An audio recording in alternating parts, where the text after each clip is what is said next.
Hi, I'm Miss Bovey. And I'm Miss Hardy, and today we're going to be talking you through the scientific revolution and the Enlightenment. So we're going to start with the scientific revolution, which is really one of the major causes for the later Enlightenment. And so we're going to start off with our first true revolutionary scientist that most historians place at the beginning of this time period of the scientific revolution. But let's put some context on this period to begin with and recognize that the scientific revolution is typically seen as starting around 1600. And at this point, the Renaissance has sort of come to an end, and this rise of new scientific thought really pushes forward the next time period that we're going to be looking at. Yes, absolutely. So what we're going to see in these early scientists is really a blend of science and religion in terms of how they perceive their achievements and even when they publish them. So Copernicus is our first main scientist, and he's the one that figures out in Europe that the Earth is not the center of the universe as the old Ptolemaic view of the universe was, but instead it was the sun, so this heliocentric view of the universe. This was later confirmed by Kepler, who agreed that there were elliptical orbits. So the Copernican view said that they were circular orbits, and Kepler comes through and goes, no, in fact, they are elliptical orbits. And this is our current view of the universe today. Both of these are then supported by Galileo, who was sort of, as you kids would call it, the Bill Nye of the science world during the scientific revolution. And so although Copernicus himself won't publish any of his findings until he's on his deathbed for fear of retribution from the Catholic Church, Galileo does publish his approval and support of Copernicus and Kepler in his dialogues, in which it really is a sarcastic conversation that kind of denotes that only someone ill-educated would agree that the earth was the center of the universe. And the Catholic Church, the Inquisition, does call him down for a trial. He is forced to recant and then is put under house arrest for the rest of his days, so he does not publish any further scientific finding, even though he himself was a devout Catholic. So the question I'm sure you're asking yourself is, why would the church feel threatened by this concept, this scientific concept that the earth was not the center of the universe? That doesn't, I know right now, might not make any sense to you. So why, Miss Hardy, is that the case? So during this time period, the Catholic Church is going through a bit of turmoil. So backing up a bit, the Catholic Church used to be a huge powerhouse during the Middle Ages. However, that power starts to dwindle. Plus, with the addition of the Renaissance creating more power in the hands of monarchs and less power away from the church, the initial reaction is any type of fact or new science that contradicts Catholic Church teachings really brings up a lot of tension and history with the Protestant Reformation, taking away power from the Catholic Church, the monarchs who are taking away power from the Catholic Church. And so any type of denouncing what the Catholic Church doctrine would have said, even something as minor as the earth is the center versus the sun is the center, it's something that they're going to take very seriously. So you're telling me that the church is just threatened, that if people start to recognize that major scientific thought, if the church was incorrect about that, then perhaps the church might be further incorrect in other ways. So they'd rather crack down on anything that contradicts their current teaching in order to sort of save face, if you will. Absolutely. What a great way to analyze the point of view of the Catholic Church during this time period. And this is what you'll see a lot of times that the Catholic Church does through their history, is that it's a lot of reactionary measurements at the time to sort of deal with things that they can't explain themselves, and so they come up with an alternate explanation for. Absolutely. So we're going to move to some of our other scientists that really make up the height of the scientific revolution. And so our first one, we have William Harvey, and he also discovers that blood circulated through the body using veins and arteries. So Ms. Bovey, my question to you is this the first time something like this has ever been discovered in history? Actually, no. The Islamic world during the post-classical period, really, they make the greatest advancements in medical knowledge.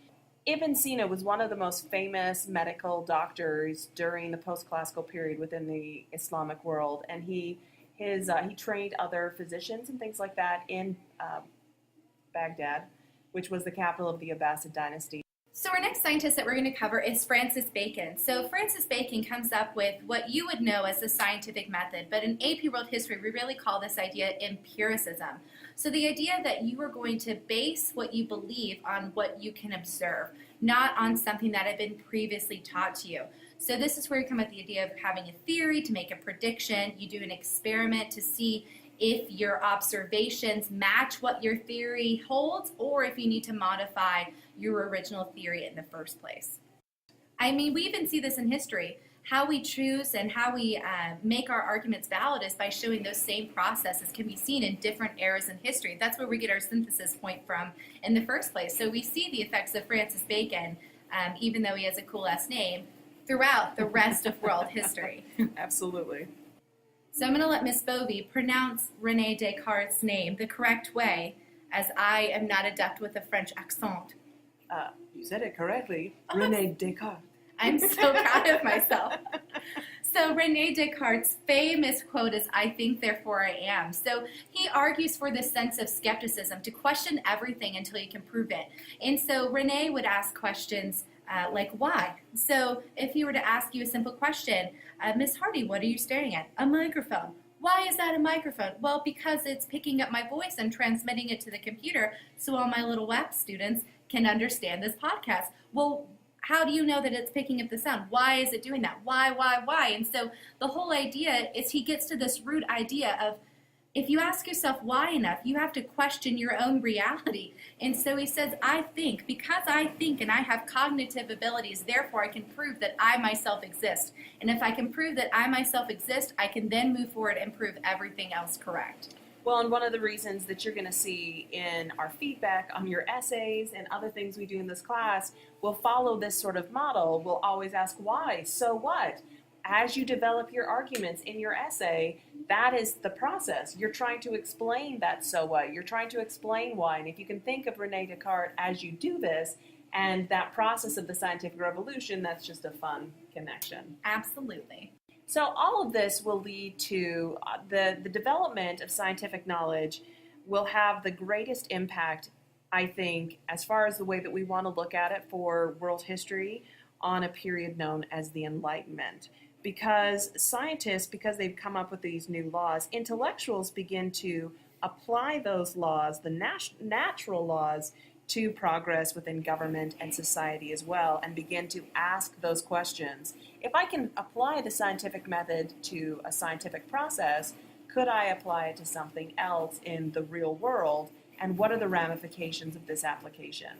Absolutely. And so the question that we always ask is, why are these philosophers applying the scientific method to politics? What's going on there that might cause room for questioning of authority? And the first most important thing that we're going to highlight, which was sort of one of the key aspects of the tail end of the early modern period, is the rise of absolute monarchies.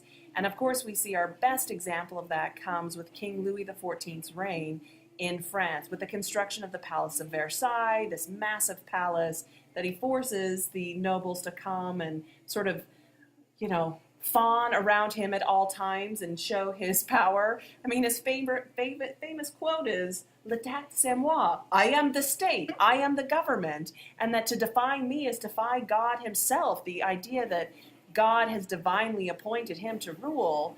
And I think it works in his favor in one way, the fact that he reigns for so long, he can continue to use that as justification for any decision he makes as part of his reign.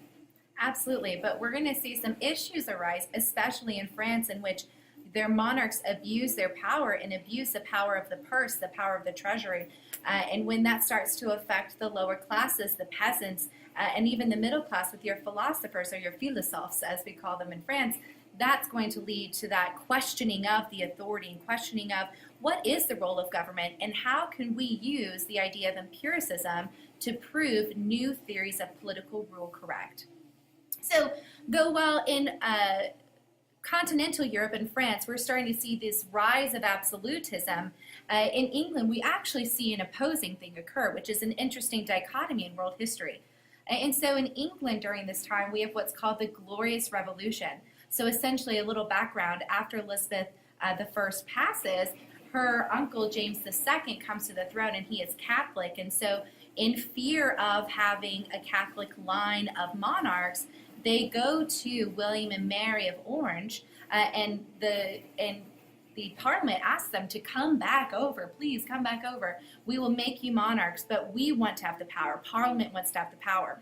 So William and Mary of Orange, they come back over to England. They are put in place as the monarchs. However, it's glorious because there's no bloodshed, of course. But in this time, Parliament says, look, we're going to take the power of the purse.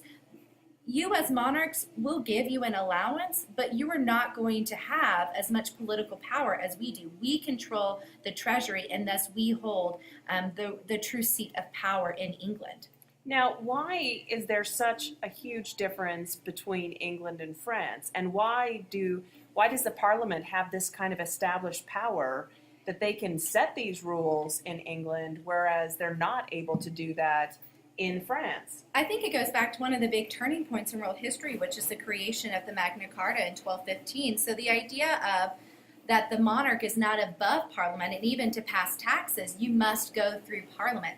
So they've had a history of parliamentary rule in England that's been very successful for them, whereas in France and their parliamentary structure, the Estates General has been fairly inconsistent in its rule and in its power in regards to their relationship with monarchs. And the other thing that will happen is that the king will actually shut down the Estates General and not call them, meaning that the Parliament will in fact have, well, there won't be a Parliament, and it'll last for more than 100 years. And the next time that we see the emergence of the Parliament again will be right on the eve of revolution. And well, as a way to prevent that French Revolution from occurring, Louis XVI does it as his last final plea, like, oh, I'll bring back the Estates General, but it's just too little too late. Yep.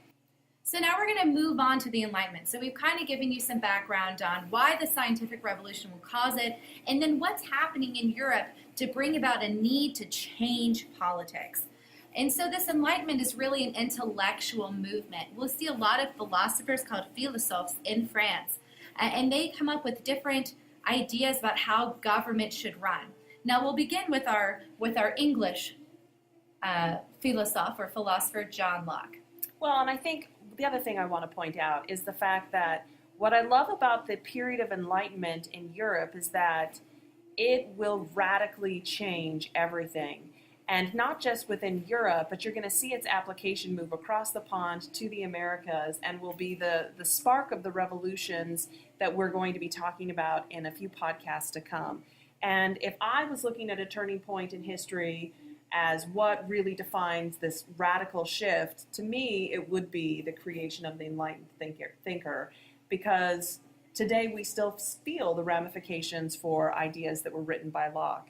So Locke is really one of the most fundamental individuals that focuses in his treatise on government, his most famous writing. Really, he comes forward with the idea that we have natural rights, life, liberty, and property, and that just because you are human, you should have the ability to have those three things.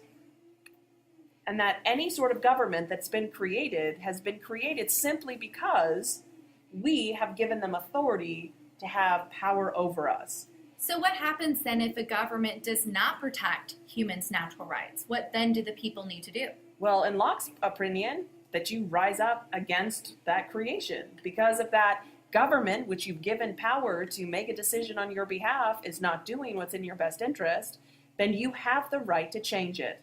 Because it is not natural. Governments are not naturally derived. They are constructs of man. Absolutely, and this kind of goes back to one of two modes of thought that we'll see in Enlightenment thinkers, and it goes back to their view of man as a whole. So some of our Enlightenment philosophers, like John Locke, believe that on their own, without government, man is naturally good. However, we'll see with some varying philosophers that that's not the case, and their view of man, and if humankind on their own is good or bad, that will really determine how they view the government's role in regards to their relationship and their protection of people. So with that being the case, with Locke being one of those individuals that see man as naturally good, Thomas Hobbes, who is also an English philosopher, basically feels the opposite, that man is born wicked. and that we need to have absolute rulers to have a firm hand to control those people. Now, if I was making a synthesis connection right now to this topic, where else in history have we seen someone believe that man is naturally evil?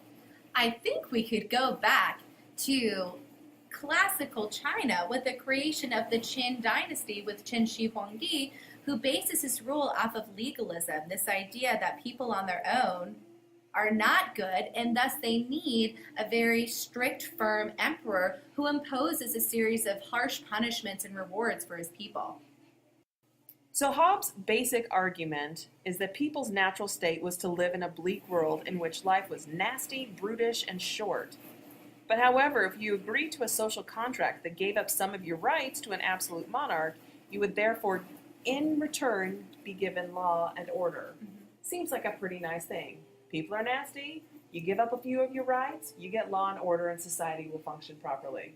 It should be of no surprise that Thomas Hobbes was often celebrated by many an absolute monarch in continental Europe during this time.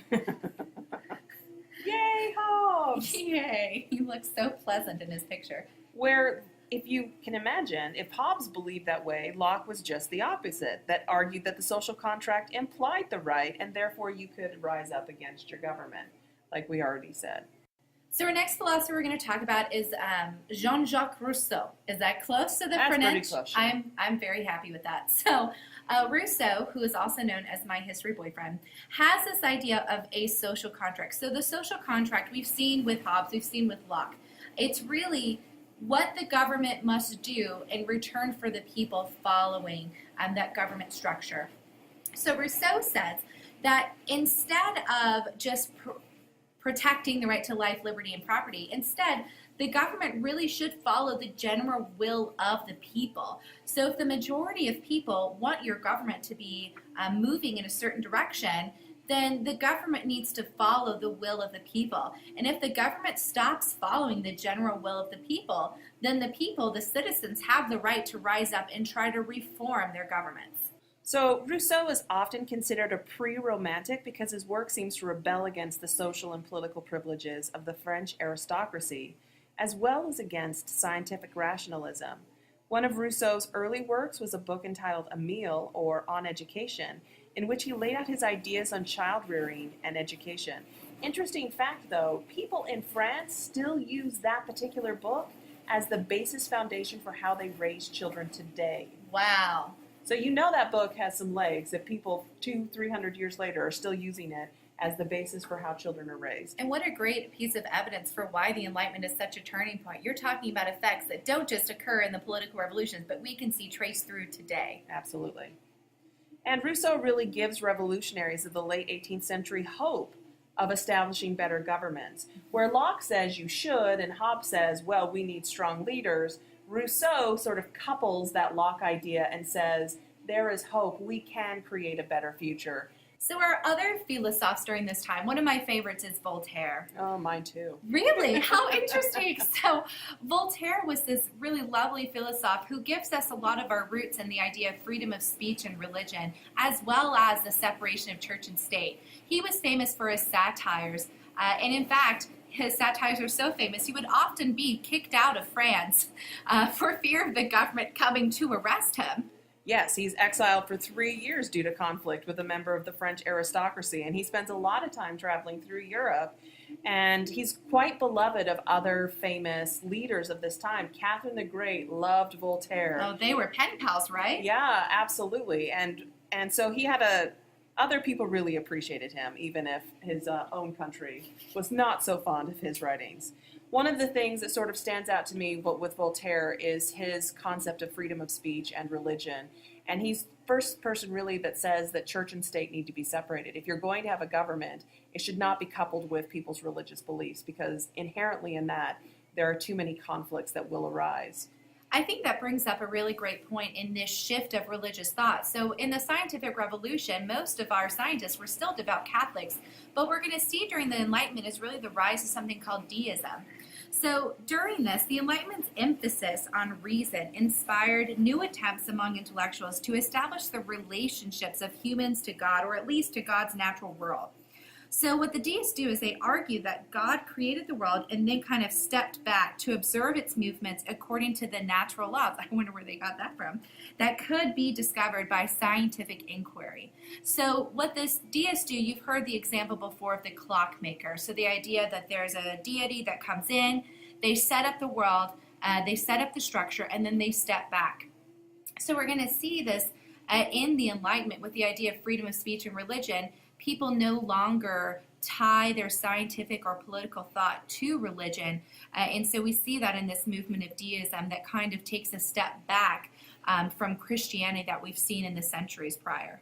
So deist relationship to God is impersonal and theoretical, where Christians are still focused on miracles and faith. But nevertheless, many of the deists view regular church attendance as important social obligations and moral guides for societies. So they would still argue, yes, you want to go to church, but the actual belief that God is going to come down and have a miraculous intervention on your life, they would not condone or believe that such thing would happen or take place. So it seems really interesting that we go from Catholicism and Christianity being so important both in the Middle Ages and in the Protestant and Counter-Reformations, and yet we move to the sense of deism during the Enlightenment. I wonder if we could trace back that development of deism through European intellectual life back through the Middle Ages. That's a great point, Ms. Hardy. Let's see how that development takes place. I would say that it starts with medieval scholasticism and the important work of St. Thomas Aquinas, who lived during the 13th century. And one of the things that he does is he uses reason and faith to debate faith or to defend faith, and argues this through writing and debating. And his primary sort of reference in that is Aristotle, which is the first time that you're going to see a significant Catholic Church member using ancient or classic works to help support current Catholic beliefs. And I think we could even trace that idea of classicism with Aristotle through the Renaissance with the idea of humanism, the idea that we're focused on human achievements and human accomplishments instead of the spiritual realm. And so I think when you look at authors like Machiavelli with The Prince, we start seeing this focus on what humans could do instead of focusing more on the spirituality of religion like we've seen during the medieval times. So it only makes sense that we would get to this point, that if over a series of hundreds of years we go from, well, using classical authors to defend faith, and then getting to the idea of, well, if God created us, then we must be important, so why don't we focus on what we're capable of doing, to the idea of, well, could we rationalize this out? Can we use empirical data to prove something? And then can we apply that to other areas like government and politics? And I can see where the belief in deism, or the idea that God exists, but is sort of stepped back and we are sort of at our own whims to creating how the world works. Absolutely. So when we get to this stage, Montesquieu, one of our deists, he is really of particular importance, especially when we look later to the Constitution writers of the United States, or the newly formed United States. And so he has a very famous work called The Spirit of Laws, which praised the British government and their use of the checks of power by means of Parliament. So Montesquieu goes further. And he says that we need to separate out the three branches of government, and that each of those branches of government needs to have an ability to check or balance the power, so you don't have an absolute monarch controlling your government. Instead, you have different branches that will balance each other out and who should be chosen by the people. And this is really important, because if any one part of the government has too much power, then it's too often that corruption can set in and the system will break down, and that's what they're trying to avoid. So if it's set up properly and you can check the power of another entity, then you can create something that will work well for the people.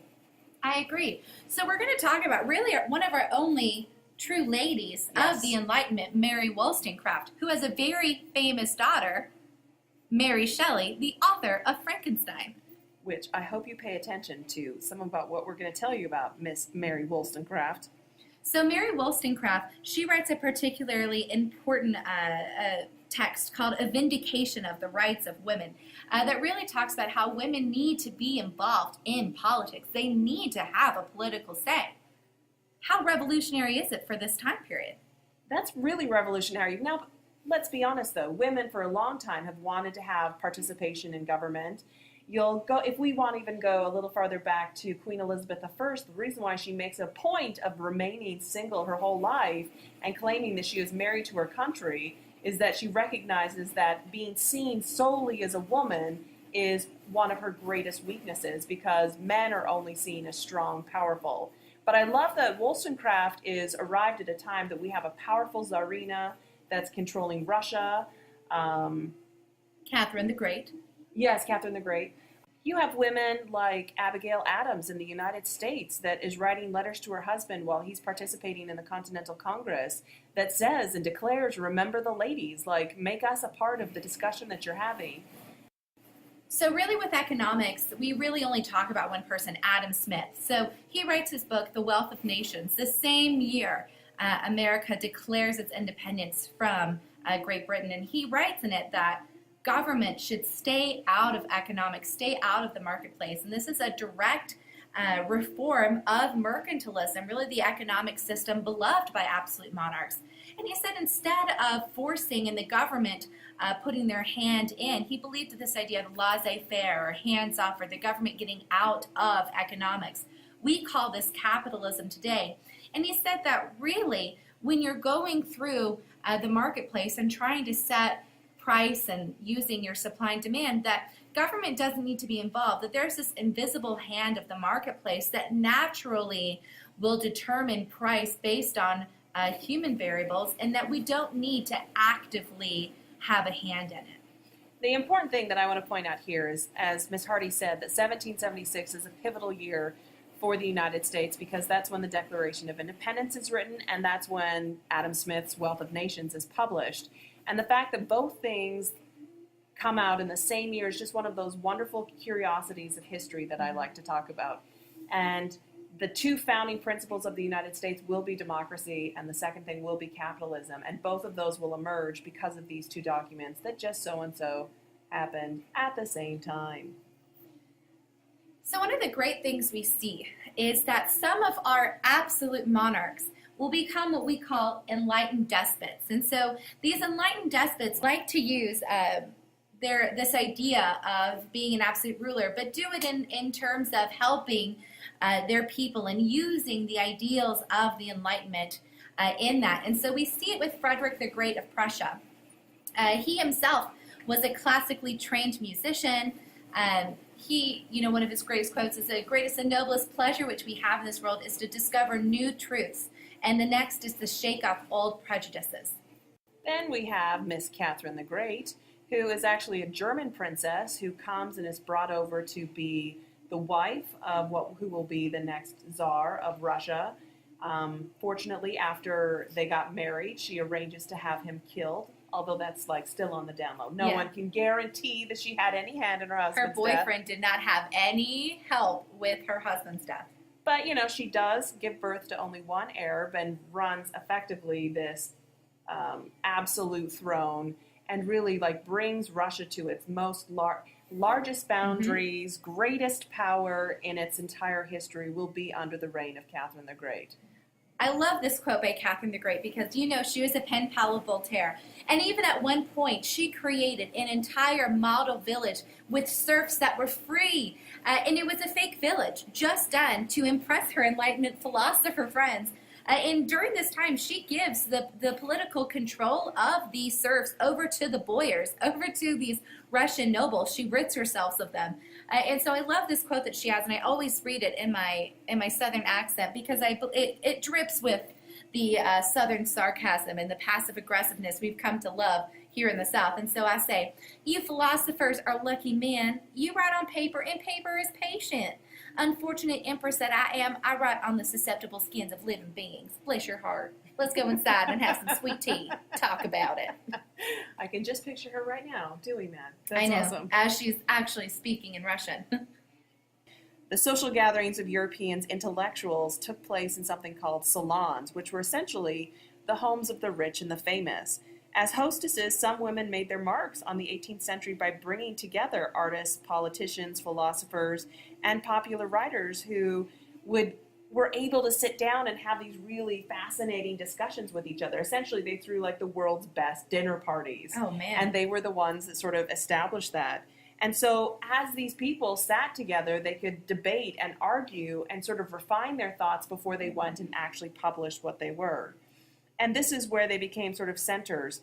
Coffee houses will become sort of the new economic centers of thinking. That's where the economists will go and sort of shoot the breeze, if you will, and debate and discuss and pass papers back and forth. And so salons and coffee houses are the two sort of like linchpins of both the economic and the Enlightenment movement of this time period. Absolutely. And you can totally see the historical tracing of the coffee house as this place of discussion. Even today, if you walk into a coffee house, you are meant to have a cup of coffee and sit and speak to other people and have conversations about politics, economics, philosophy. These are the places in which you idealize these conversations occurring. Right.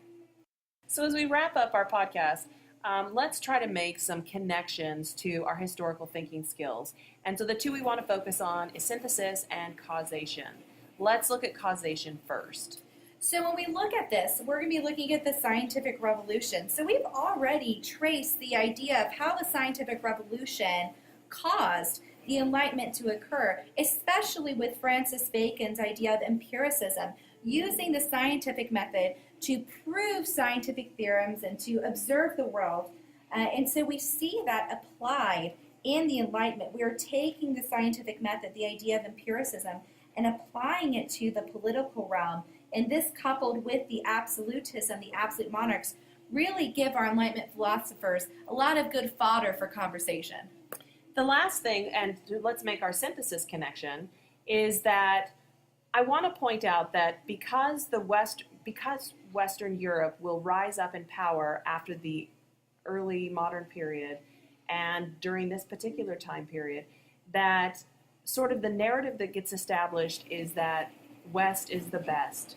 And because the West takes over so many other territories and regions of the world, that's what gets stamped. But it's important to note that lots of the discoveries and knowledge that the Europeans will independently come up with have already been discovered other places in the world, most notably in the Islamic world during the post-classical era. This is when the world of Dar al-Islam, the scientific knowledge and the growth of medicine and all of those things were already happening. Ideas like the heliocentric theory, Gravity. all of these things take place in Islam first, but that knowledge, not all of that knowledge is transmitted to Europe. And so the fact that Europeans will later discover this on their own, publish that, and then because they're so successful at conquest, that's why we often give them all the credit, when in fact they're just the best at publicity, let's just put it that way. They're not necessarily the first people to come up with these ideas.